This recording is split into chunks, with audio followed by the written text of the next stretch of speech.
Hi friends, ఎలా ఉన్నారు? బాగున్నారా? నేనైతే చాలా బాగున్నాను. మీరు కూడా చాలా బాగున్నారని అనుకుంటున్నాను. ఈరోజు నేను రవ్వ దోసని చేసి చూపిస్తున్నానండి. నేను చెప్పిన కొలతలతో మీరు రవ్వ దోస చేశానంటే గరిటె కూడా అక్కర్లేదండి. చేతితో మీరు తీసేస్తారా అట్టుని, అంత ఈజీగా వచ్చేస్తుంది. నిజమండి నేను చెప్తుంది. నేను చెప్పిన పక్కా కొలతలతో చూడండి, చేతితో తీసేసాను కదా. మీరు కూడా అలాగే చెయ్యొచ్చు.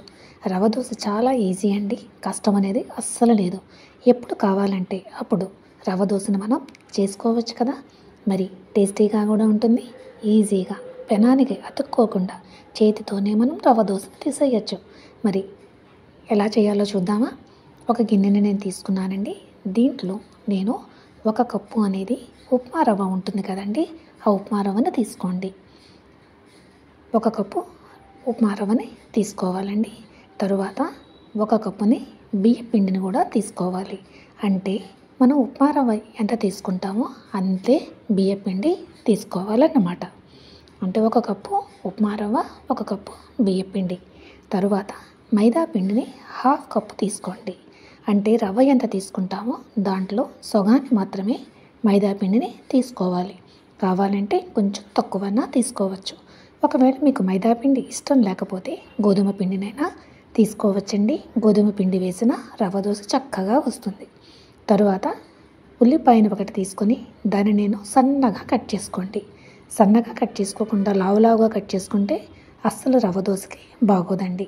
తరువాత నేను అల్లాన్ని ఒక 10 గ్రామ్స్ తీసుకున్నాను. అంటే ఒక పెద్ద ముక్కను తీసుకొని దానిని సన్నగా కట్ చేసుకోండి. సన్నగా కట్ చేసుకోవడం వలన మనం రవ్వ దోస తింటున్నప్పుడు పంటికి తగిలి చాలా బాగుంటుంది. తరువాత పచ్చిమిరపకాయలను ఒక 4ని మధ్యకు చీల్చి సన్నగా కట్ చేసుకోండి.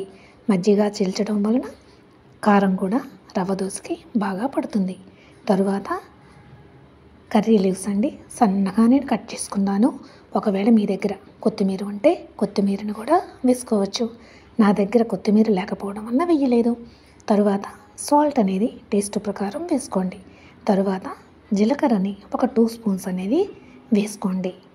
వీటినన్నింటినీ వేసుకొని బాగా కలుపుకోవాలండి. అంటే బియ్యం పిండి, మైదా పిండి, ఉప్మా రవ్వ ఇవి అన్నీ బాగా కలవాలన్నమాట.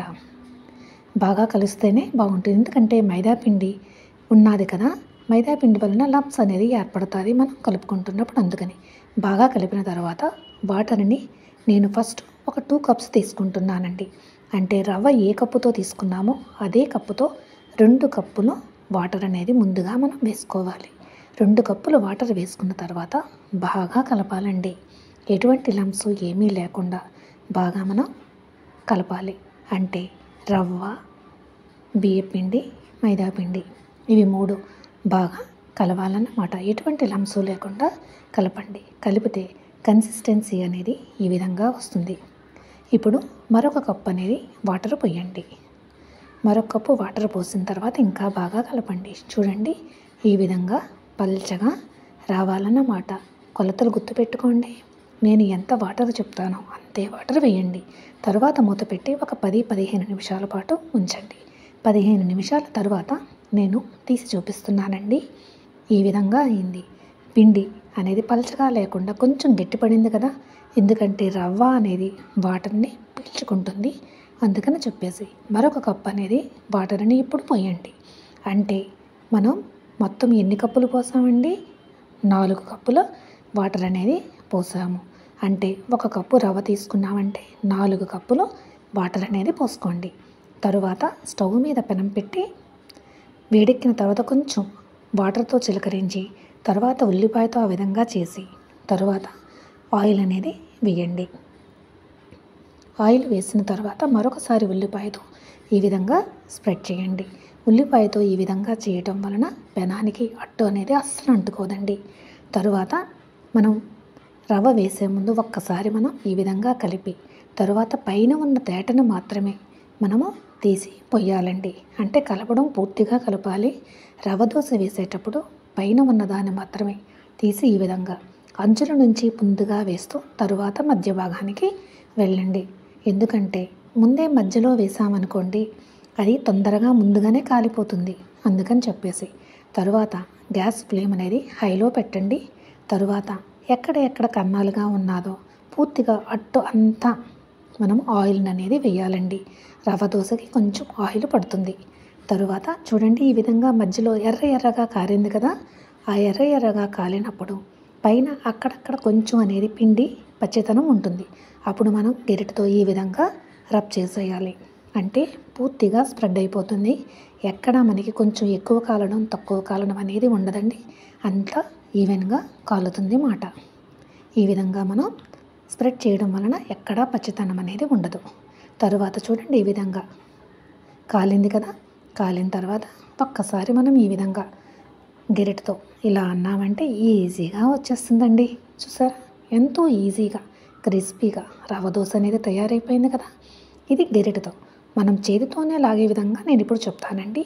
ముందు ఉల్లిపాయతో ఈ విధంగా స్ప్రెడ్ చేయండి. తరువాత ఆయిల్ అనేది వేసుకోండి. ఆయిల్ను కూడా పూర్తిగా పెనమంతా స్ప్రెడ్ అయ్యేటట్టుగా చూసుకోండి. తరువాత ఉల్లిపాయ సన్నగా కట్ చేసుకొని ఆ ఉల్లిపాయలని పూర్తిగా పెనమంతా జల్లండి. పెనమంతా ఈ విధంగా జల్లడం వలన మనకి అట్టు అనేది అస్సలు అంటుకోకుండా మనము చేతితోనే మనం అట్టును తీసేయచ్చండి. నేను చూపిస్తాను చూడండి, చేతితోనే ఇప్పుడు అట్టును తీసేయచ్చు. తరువాత పిండిని ఒక్కసారి ఈ విధంగా కలుపుకోండి.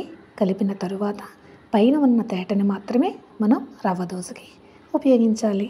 ఈ విధంగా అంచుల నుంచి ముందుగా వేసుకుంటూ వెళ్ళాలి.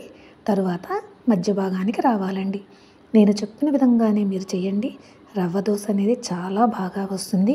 మనకు ఎప్పుడు కావాలంటే ఎప్పుడు చేసుకునే టిఫిన్ అండి ఈ రవ్వ దోశ అనేది. హోటల్ టేస్ట్ని మించిపోయిన టేస్ట్తో వస్తుందండి ఈ రవ్వ దోశ అనేది. తరువాత ఆయిల్ని పూర్తిగా మనం వేసుకోవాలండి. ఎక్కడెక్కడ కన్నాలు ఉన్నాయా లేకపోయినా అంచుల నుంచి అంతా వేసుకోవాలి. చూడండి, ఇప్పుడు ఎర్రగా కాలిన చేతితో నేను తీసేస్తున్నాను. చూసారా, అంత ఈజీగా వచ్చేస్తుంది. చేతితో కూడా మనం తీసుకునే విధంగా పక్కా కొలతలతో ఈ విధంగా రవ్వ దోశను మీరు కూడా చేయండి. మరి నేను చేసిన రెసిపీ నచ్చిందా? నచ్చితే తప్పకుండా లైక్ చేయండి, సబ్స్క్రైబ్ చేయండి ప్లీజ్. సబ్స్క్రైబ్ చేశారా? ఇప్పుడు చూడండి, ఈ విధంగా కరకరలాడుతూ ఉన్న రవ్వ దోశను కొంచెంగా తీసి అల్లం చట్నీతో నంచుకుని తింటే అదిరిపోతుందండి టేస్ట్. ఈ అల్లం చట్నీ ఎలా చేయాలనేది నేను చేసి చూపించానండి ఆల్రెడీ. కావాలంటే ఒక్కసారి నా ఛానల్లోకి వెళ్ళి చూడండి. కావాలంటే నువ్వుల పొడితో కూడా మనం ఈ రవ్వ దోశను తింటే చాలా బాగుంటుంది. ఈ నువ్వుల పొడి కూడా ఏ విధంగా చేయాలి అనేది నేను చేసి చూపించానండి. చూడండి మీరు తప్పకుండా. మరి ఈ రెసిపీ నచ్చితే తప్పకుండా లైక్ చేయండి, షేర్ చేయండి, సబ్స్క్రైబ్ చేయండి ప్లీజ్. సబ్స్క్రైబ్ చేయడం మర్చిపోకండి.